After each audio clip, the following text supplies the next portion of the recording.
My name is Jana Mendez, and I was chief of disguise at the CIA. One of the things that was going on when I was chief of disguise was an enormous research program into the new advanced disguise system. It was basically the masks that everybody always wondered if we used masks, and this was the beginning. This is a series of photographs of when I met George H.W. Bush in the Oval Office and revealed to him that I was briefing him wearing a mask.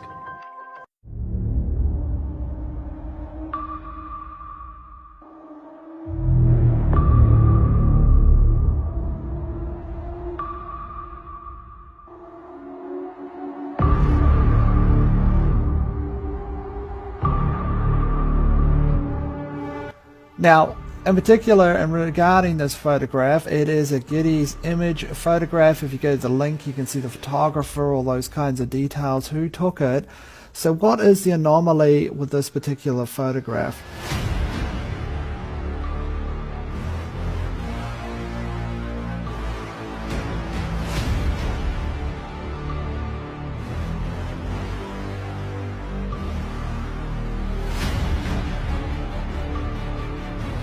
Do you have any people paid by the CIA who are working for television networks? This, I think, gets into the kind of getting into the details, Mr. Chairman, that I'd like to get into in executive session.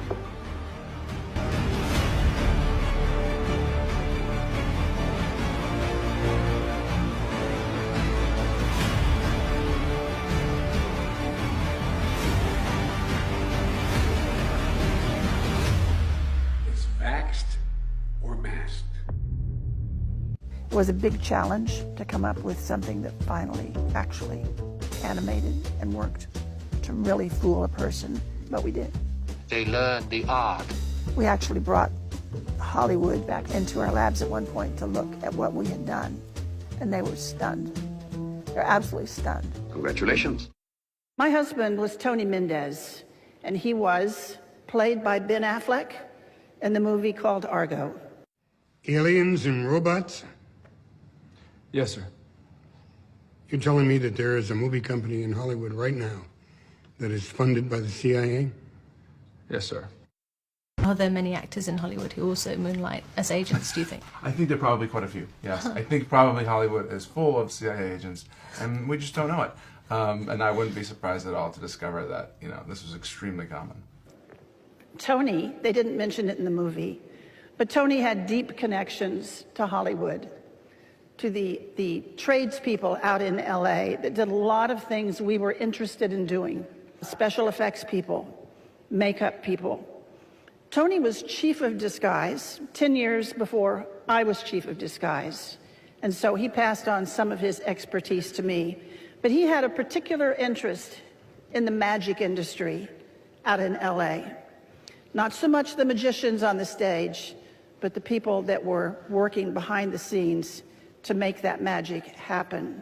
So we went to LA and we posed some questions to them. We said, we have a problem. We're looking for novel solutions. Well, LA did have some ideas, of course. That's what they do for a living. They introduced us to a new concept. They said, what you are calling an operation, we call a performance. That's what we do. We put on performances. And before we start working on that performance, we have to define the stage that the performance is going to take place on. Then you have to know who your audience is. Who are you playing to? Who are you trying to fool? Once you assemble those two pieces, you can pretty much choose the time and choose the place and simply overwhelm them with your performance. Then they showed us some tools that they used. The one that really caught our eye is what's called a stunt double mask. You all know how they're used. When the movie star is so famous or so good looking that they can't risk damaging him. We liked the idea of stunt double masks. They're quick on, they're quick off. They dramatically change your appearance. And we started using them and found them to be valuable to our operations. But that audience piece of it did not allow you to get close enough to one of those masks before the illusion fell apart and you saw it was a mask. So we went back to our disguise labs out at Langley, and we invented a whole new genre of masks. Masks that are so good, that are so realistic, that you can actually get up close and have a personal contact with someone for an extended period of time.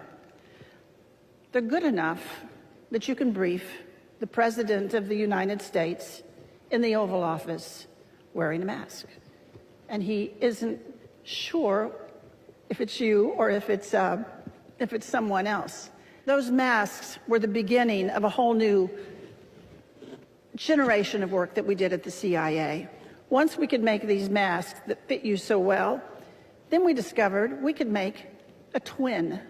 We could make another you. There could be two of you. We could actually make 5 or 6 of you, but usually one extra was all we needed. We will respond accordingly. God bless you all, and may God protect our troops.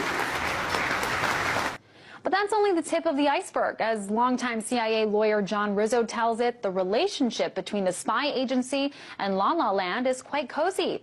In his new book, Company Men, Rizzo says that actors, producers, and other movie-making power players were always happy to help out the CIA in any way they could. You work for the very enemy you thought you were fighting. It's impossible. Then tell me why you've never been to Langley. You've been lied to. All lower-level agents have been lied to. I am trying to help you here. So you're saying I'm working for the enemy? And that you are the enemy? Sydney, this is your last chance. You have to go.